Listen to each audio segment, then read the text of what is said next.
YouTube channel नन्ही सहपाठी पर आप सभी का हार्दिक स्वागत है। चलिए, ये जो क्लास है यूपी बोर्ड के लिए स्पेशल क्लास आपकी चली हुई है। जो भी बच्चे यूपी बोर्ड में पढ़ रहे हैं, क्लास 12th में जो बोर्ड के एग्ज़ाम अब दे रहे हैं, तो उनके लिए ये क्लास है। केमिस्ट्री की एक क्लास है।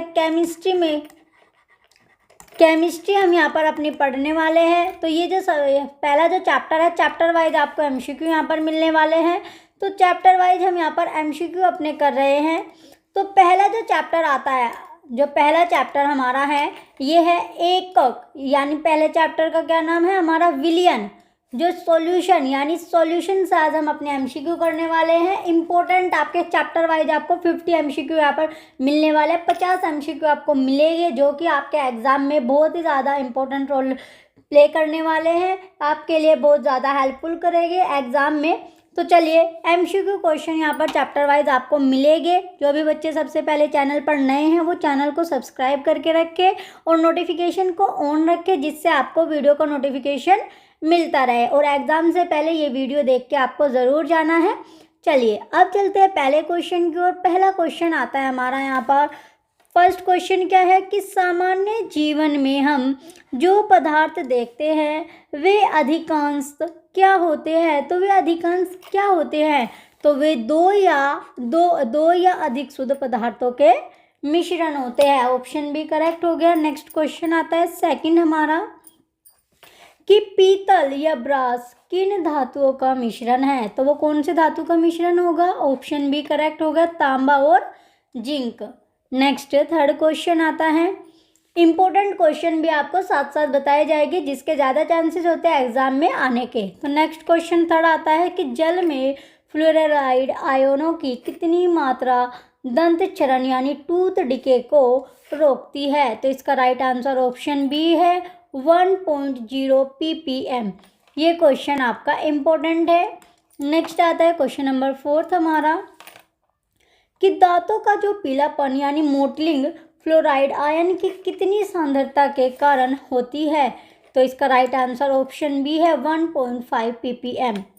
नेक्स्ट आता है क्वेश्चन नंबर 5 हमारा कि विलियन यानी जो सॉल्यूशन है उसकी परिभाषा क्या है।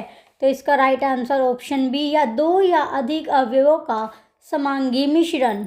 नेक्स्ट क्वेश्चन 6 आएगा अब हमारा कि वह विलियन जिसमें केवल दो अवयव होते हैं क्या कहलाता है। तो इसका राइट आंसर ऑप्शन बी है, द्विअंगी विलियन यानी बाइनरी सॉल्यूशन।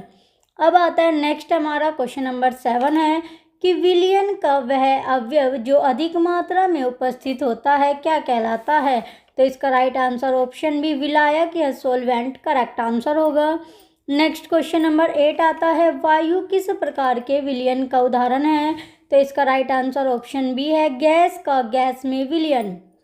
नेक्स्ट क्वेश्चन 9 आया कि कपूर का नाइट्रोजन गैस में विलयन किसका उदाहरण है। तो इसका राइट आंसर ऑप्शन बी है, ठोस का गैस में विलयन। नेक्स्ट आता है क्वेश्चन नंबर 10 है, द्रव्यमान प्रतिशत यानी का सूत्र क्या है। तो उसका जो सूत्र होगा, ये भी क्वेश्चन आपका इंपॉर्टेंट है, सूत्र या फॉर्मूला। तो इसका राइट आंसर ऑप्शन बी होगा, विलयन में अवयव का द्रव्यमान अपॉन विलयन का कुल द्रव्यमान इनटू 100। नेक्स्ट क्वेश्चन आता है क्वेश्चन नंबर 11, आयतन यानी प्रतिशत जो होगा का उपभोग सामान्यतः किसके लिए किया जाता है। तो इसका राइट आंसर ऑप्शन बी है, द्रव्य विलय और द्रव्य विलायक के लिए।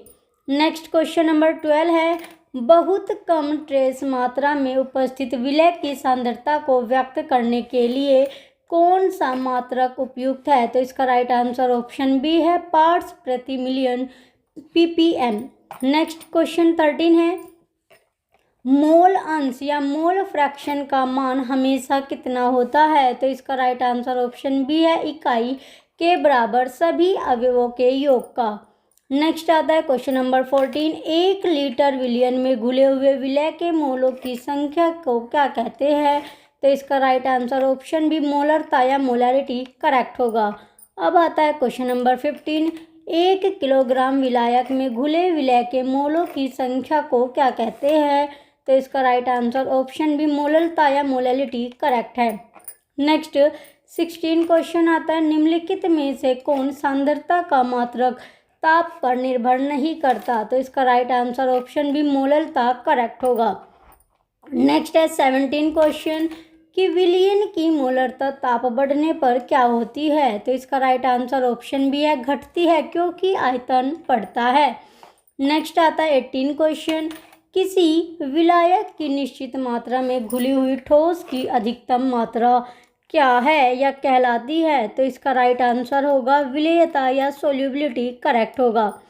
नेक्स्ट क्वेश्चन आता है 19 विलेयता को प्रभावित करने वाले मुख्य कारक कौन से हैं। तो इसका राइट आंसर ऑप्शन डी उपरोक्त सभी सही होगा। नेक्स्ट क्वेश्चन 20 आता है समान समान को घोलता है, यानी लाइक रिजोल्व्स लाइक।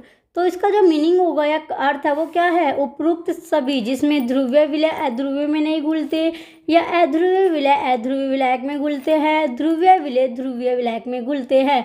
तो ऑप्शन डी यहाँ पर करेक्ट हो गया। नेक्स्ट क्वेश्चन आता है 21 वह विलयन जिसमें और अधिक विलय नहीं घोला जा सकता क्या कहलाता है। तो इसका राइट आंसर ऑप्शन बी संतृप्त विलयन या सैचुरेटेड सॉल्यूशन करेक्ट होगा।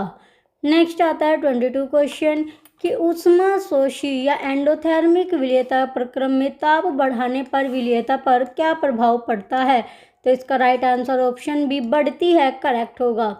नेक्स्ट 23 क्वेश्चन है कि हेनरी का नियम हेनरी लॉ किससे संबंधित है। तो इसका राइट आंसर ऑप्शन बी होगा गैस की द्रव्य में विलेयता और दाब के संबंध में। नेक्स्ट आता है 24 क्वेश्चन हेनरी नियम के अनुसार गैस का वाष्प अवस्था में आंशिक दाब किसके समानुपाती होता है। तो इसका राइट आंसर ऑप्शन बी विलयन में गैस के मूल अंश के।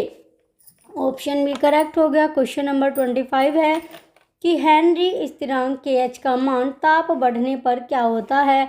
तो बढ़ता है। ऑप्शन बी करेक्ट हो गया। नेक्स्ट 26 क्वेश्चन है कि जलीय जीव ठंडे जल में अधिक आरामदायक क्यों महसूस करते हैं।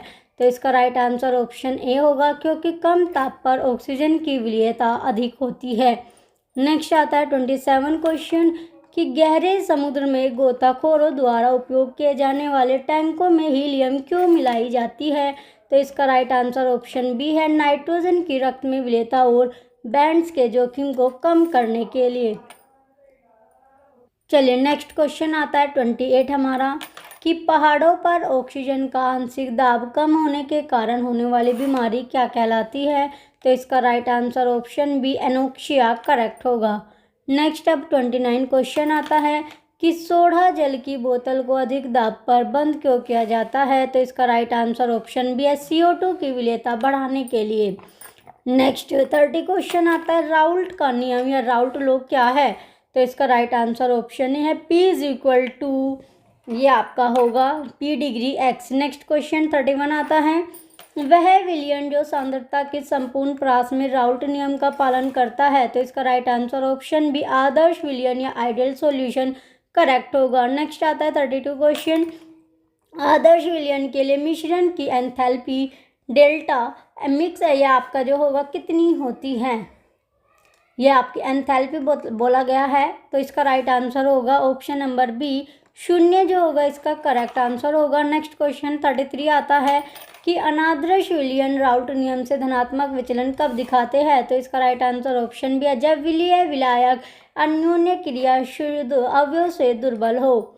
नेक्स्ट आता है 34 क्वेश्चन आता है अब आपका स्थिर क्वाथी या एजिटोट्रोप्स मिश्रण क्या होते हैं। तो इसका राइट आंसर ऑप्शन बी है जिनका द्रव और वाष्प अवस्था में संगठन समान होता है और एक ही ताप पर उबलते हैं। नेक्स्ट 35 क्वेश्चन है कि अधिकतम क्वथनांक स्थिर क्वाथी या मैक्सिमम बॉइलिंग एजिट्रोप्स कौन सा विचलन दिखाते हैं। तो इसका राइट आंसर ऑप्शन बी ऋणात्मक विचलन करेक्ट होगा। नेक्स्ट 36 क्वेश्चन आता है अनुसंख्या या गुणधर्म कोलिगेटिव प्रॉपर्टीज किस पर निर्भर करते हैं। तो इसका राइट आंसर ऑप्शन बी है विलीय कणों की संख्या पर। नेक्स्ट क्वेश्चन आता है 37 है कि निम्नलिखित में से कौन सा अनुसंख्या गुणधर्म नहीं है। तो इसका राइट आंसर ऑप्शन बी पृष्ठ तनाव या सरफेस टेंशन करेक्ट होगा। नेक्स्ट आता है 38 क्वेश्चन है कि शुद्ध विलायक की तुलना में विलयन का वाष्प दाब क्या होता है। तो इसका राइट आंसर ऑप्शन बी कम या अवाष्पशील विलय मिलाने पर। नेक्स्ट आता है 39 क्वेश्चन, क्वथनांक में उन्नयन एलिवेशन और बॉइलिंग पॉइंट का क्या कारण है? तो इसका राइट आंसर ऑप्शन बी है वाष्प दाब में कमी। नेक्स्ट आता है 40 क्वेश्चन होगा अब, मोलल क्वथनांक उन्नयन स्थिरांक को और क्या कहते हैं? तो इसका राइट आंसर ऑप्शन बी होगा एबिलियोस्कोपिक स्थिरांक। नेक्स्ट क्वेश्चन 41 आता है कि जल के लिए केबी का मान कितना है? तो इसका राइट आंसर ऑप्शन बी है 0.52 केजी, ये आपका होगा। नेक्स्ट क्वेश्चन आता है 42, ठंडे देशों में कारों के रेडिएटर में एथिलीन ग्लाइकोल को मिलाया जाता है, क्यों मिलाया जाता है? इसका राइट आंसर ऑप्शन बी है कि जल के हिमांक को कम करने या एंटी फ्रीज के लिए। नेक्स्ट क्वेश्चन 43 आएगा, प्राशरण या ओस्मोसिस की प्रक्रिया में विलायक का प्रवाह किधर होता है? तो इसका राइट आंसर ऑप्शन बी है कम सांद्रता वाले विलयन से अधिक सांद्रता वाले विलयन की ओर। नेक्स्ट क्वेश्चन आता है 44 कि प्राशरण को रोकने के लिए लगाया गया अतिरिक्त दाब क्या कहलाता है? तो इसका राइट आंसर ऑप्शन बी है प्राशरण दाब या ऑस्मोटिक प्रेशर, करेक्ट होगा। अब चलते हैं नेक्स्ट क्वेश्चन। नेक्स्ट आता है 45 क्वेश्चन कि अर्धपारग में झिल्ली या एसपीएम में से केवल कौन गुजर सकता है? तो इसका राइट आंसर ऑप्शन बी है विलायक के अणु। नेक्स्ट क्वेश्चन आता है अब 46 हमारा कि समप्राशरी या आइसोटोनिक विलयन वे होते हैं जिनका, तो इसका राइट आंसर ऑप्शन भी है प्राशरण दाब समान हो। नेक्स्ट 47 क्वेश्चन है समुद्री जल के विलवीकरण डेसलिनेशन के लिए कौन सी तकनीक उपयोग की जाती है? तो इसका राइट आंसर ऑप्शन बी है प्रतिलोम प्राशरण या रिवर्स ऑस्मोसिस। नेक्स्ट 48 क्वेश्चन आएगा वान ऑफ गुणांक आई का मान संगुणन एसोसिएशन के लिए कितना होता है? तो इसका राइट आंसर ऑप्शन बी होगा I is smaller than 1। Next question आता है यदि विलयन में वियोजित डिसोसिएट होता है तो आई का मान क्या होगा? तो इसका राइट आंसर ऑप्शन बी है 1 से अधिक होगा। नेक्स्ट और लास्ट क्वेश्चन आता है क्वेश्चन नंबर 50, 0.1 MnACl विलयन के लिए वान ऑफ गुणांक आई का आदर्श मान क्या है? तो इसका राइट आंसर होगा ऑप्शन बी 2, करेक्ट होगा। ये क्वेश्चन भी आपका इम्पोर्टेंट है। चलिए जो भी बच्चे चैनल पर नए हैं वो चैनल को सब्सक्राइब करिए। Thank you.